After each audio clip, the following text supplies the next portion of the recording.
Teacher Samson taking you through Integrated Science Grade 8 Revision. Question and answer. Welcome.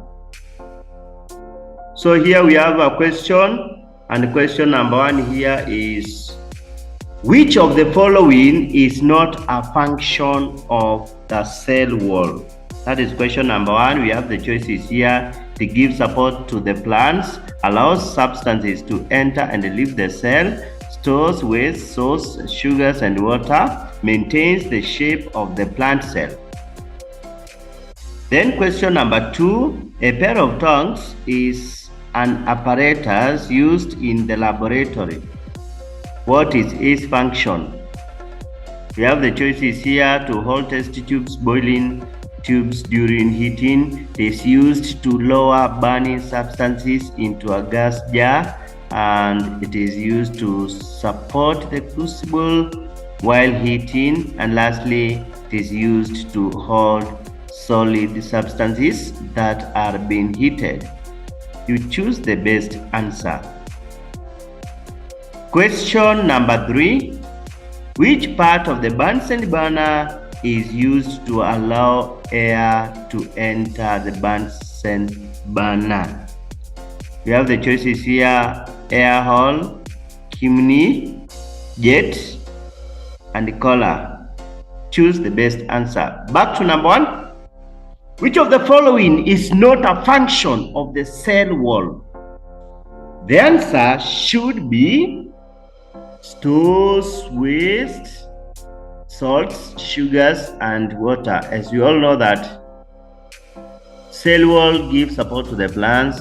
It allows substances to enter and leave the cell since it has pores, and maintains the shape of the plant cell. Right. A pair of tongs is an apparatus used in the laboratory. What is its function? We just need the function of tongs. The correct answer should be to hold test tubes and boiling tubes during heating. As simple as that. Question number 3. Which part of the Bunsen burner is used to allow air to enter the burner? The answer should be air hole. The answer should be air hole. Question number 4.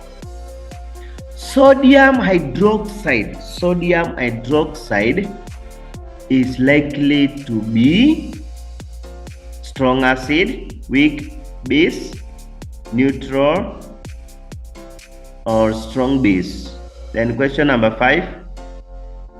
Question number 5 says, define the term isotope. Before that, the question number 5 says, element C has an isotope with the mass number 12 and 14.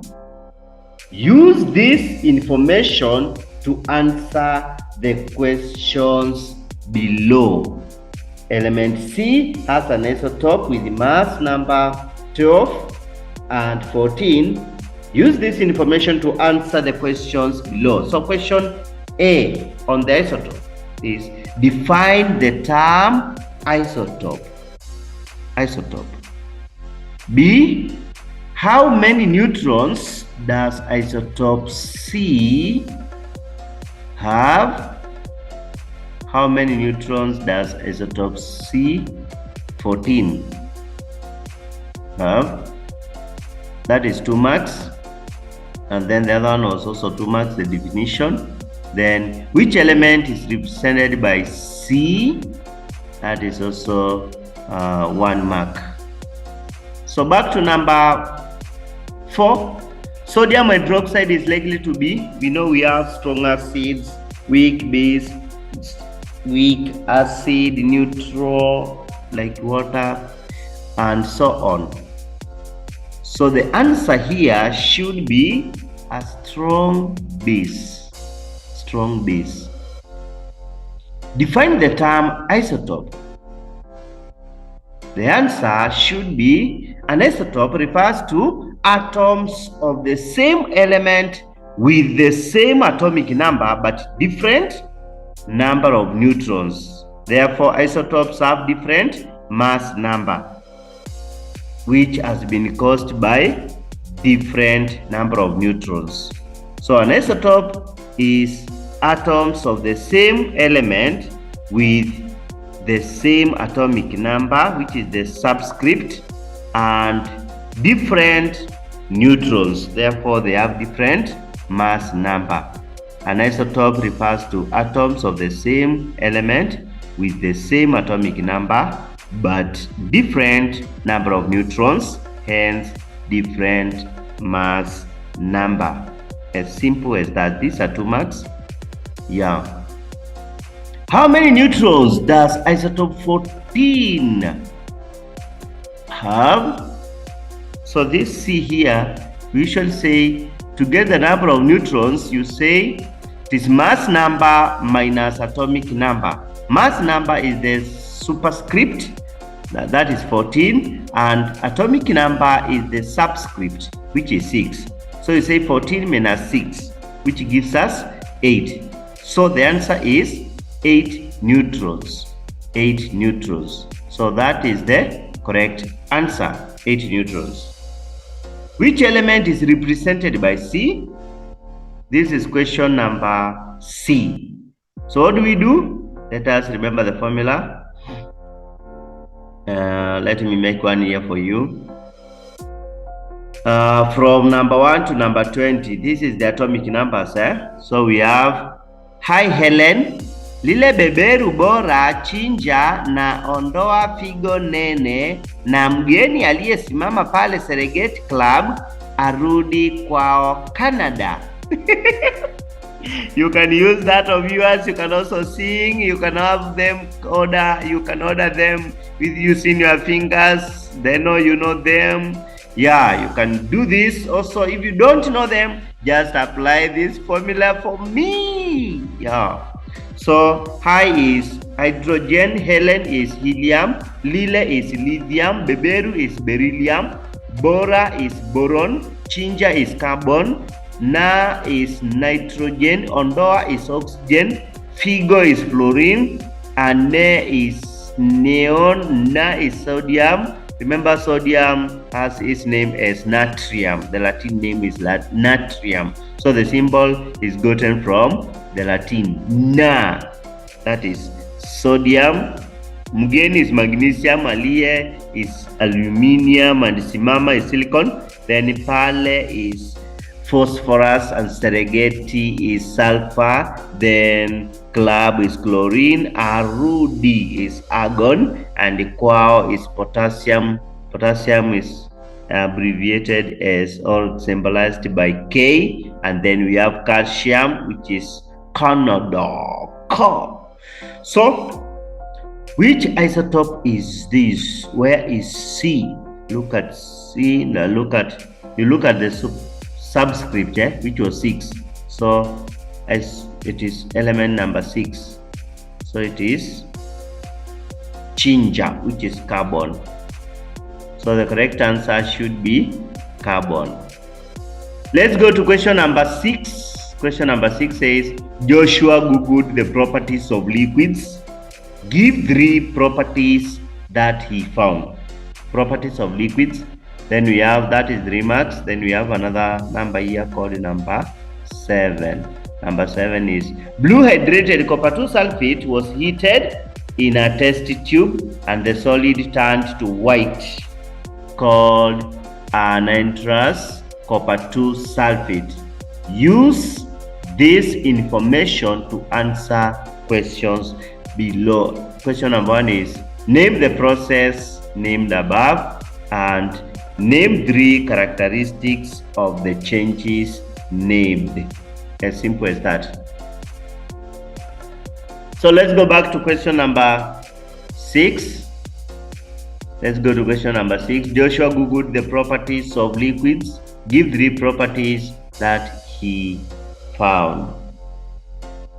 The answer should be, has no definite shape. Liquids do not have definite shape. Has definite volume. Yeah, we know liquids have definite volume, even mass. And other one is has a relatively higher density than gases. Has higher density than gases and has little compressibility.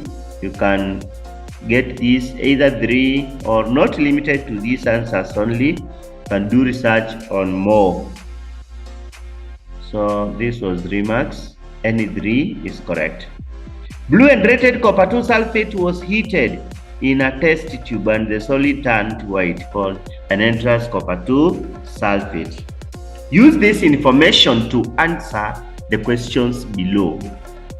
Name the processes. So the process here is changing blue hydrated copper 2 sulfate to become white anhydrous copper 2 sulfate. So it is white because it does not have the water now. After heating, the water has left the substance. So now the answer is this process is called temporary or chemical reversible change. Reversible change. Can you correct the spelling there?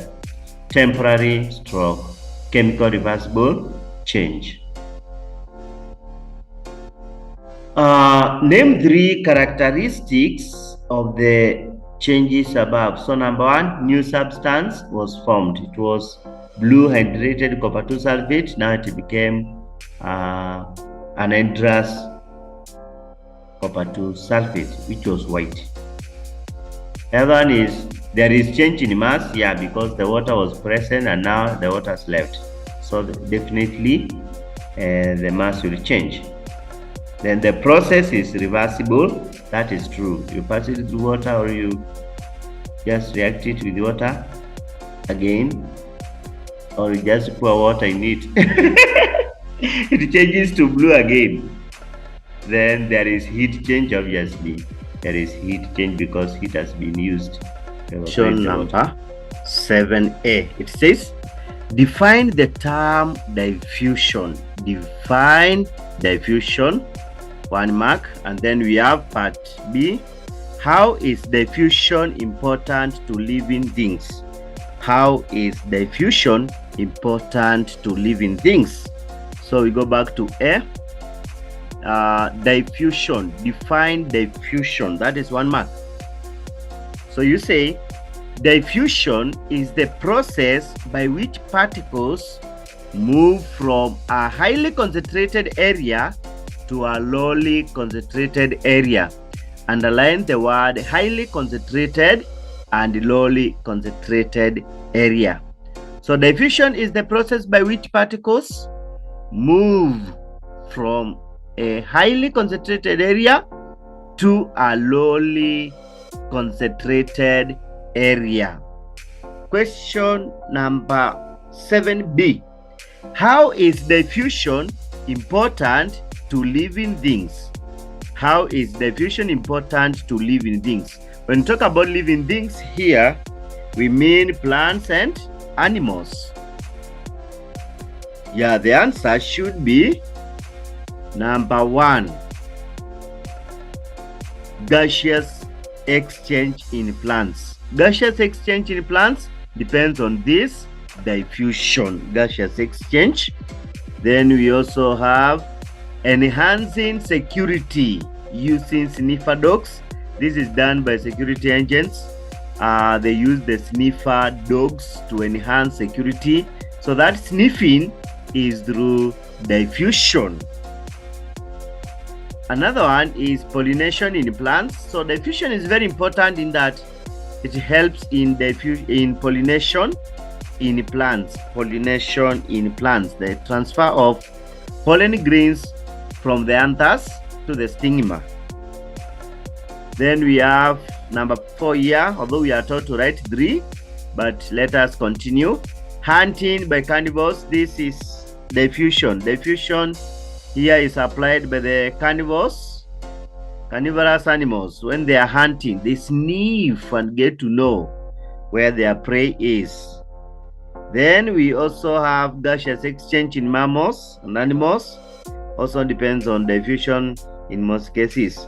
Then absorption of digested food is also relying on diffusion. So this is very important. It is very important. The last one here is removal of waste products in cells and single-celled organisms. Removal of waste products in cells and single-celled organisms like amoeba and so on. Yeah, let's go to the next question. Next question here is question number 8. It says, Janet, a grade 8 student, saw a fuel truck accident and wanted to classify the fire observed. Which class of fire was it? So this is a truck, a fuel truck. Maybe it was transporting petroleum, diesel, and so on. So which fire is this? Very simple. The choices are here. They are given is 1 mark. You have class A, class B, class C, and class D. Remember, we have another class which is class K. Now, let us reason out here. Class A is for fire that involves ordinary combustible materials such as wood, paper, cloth, some plastics, and so on. Yeah, that is class A. If you want to quench this fire, you can use leaves, water, foam, or wet chemical, and the fire will go off. Class B. Class B, remember, it is for flammable liquids and gases. Example, gasoline. Gasoline, we also have oil, petroleum, paint, propane, alcohol, and so on. Class C, remember, to quench class B, you can use foam, you can use water, you can also use, no, you cannot use water here. Yeah, but you can use chemical extinguishers, dry chemical extinguishers, and carbon dioxide. Then we have class C. Class C, this fire is caused by electrical equipment or faculty. And that is electrical appliances or electrical wiring, electric wiring. And this fire is very dangerous because to extinguish this fire, you don't use water. Number 1, you can go and cut off the power source or the power supply. That is one of the safety measures. And the other one is use carbon dioxide, that is carbon dioxide, and chemical extinguishers to extinguish this fire. Then class D here in our case, the last one here, this fire is caused by combustible metals such as magnesium, titanium, potassium, and so on. To quench this fire or to extinguish this fire, use special dry powder. Remember, when you try to use water or carbon dioxide in this class called class D, an expulsion will happen. Remember not to use water or carbon dioxide because they can cause to explosion and cause greater damage. So our correct answer here should be B, class B, because this was a fuel truck. Good. Next is question number 9. State 2 functions of cytoplasm. State 2 functions of cytoplasm. So here the question is very simple, 2 marks. Just functions of cytoplasm. So let us write as many as we have the space. Number 1, functions of cytoplasm. Number 1, it suspends organelles within the cell. Organelles like mitochondria. We also have ribosomes. They are suspended because of cytoplasm, and that is very important.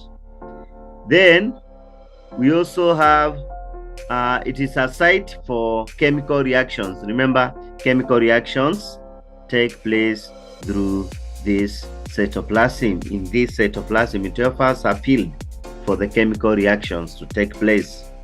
Then we also have, it maintains the cell shape or the shape of the cell. Yeah, that is the work of cytoplasm. And then we have, it assists in the movement of materials within the cell. It assists in movement of materials, that is movement. Yeah, the keyword there is movement of materials within the cell. For example, nutrients and proteins, they are helped to move by this cytoplasm here. Another point we can write there is it stores vital substances such as enzymes and waste products. They are stored there before they are excreted, the waste products. Then we also have the last one. It helps in cell division. This is very important. It helps in cell division. So number one, suspending organelles within the cell, forming a site for chemical reactions, maintaining the cell's shape, assisting in the movement of materials within the cell, and storing vital substances such as enzymes and waste products, and also helping in cell division. Very important. Next, question number 10. Question number 10. This is our last question here. Question number 10 says, Lina observed that under a light microscope, the plant cells and animal cells are different. So Lina used a light microscope to observe the difference between a plant cell and animal cells. Let us draw a table here. State 3 differences that she observed. 3 differences that Lina observed between plant cell and animal cell. Let us draw the table. This is 3 marks. So my table looks like this. Yeah, here like just write plant cell and animal cell. Then we start. So one difference is that plant cell is regular in shape, whereas animal cell is irregular in the shape. Another point is that in plant cell, nucleus is pushed to the side. Yeah, it's pushed to the side by the side of the vacuole. Then we have animal cell, nucleus is at the center. Another point is that in plant cell, we have what we call cell vacuole. Cell vacuole is present, and where in animal cell, there is no cell vacuole, so does not have a cell vacuole. Next, in plant cell, we have chloroplast.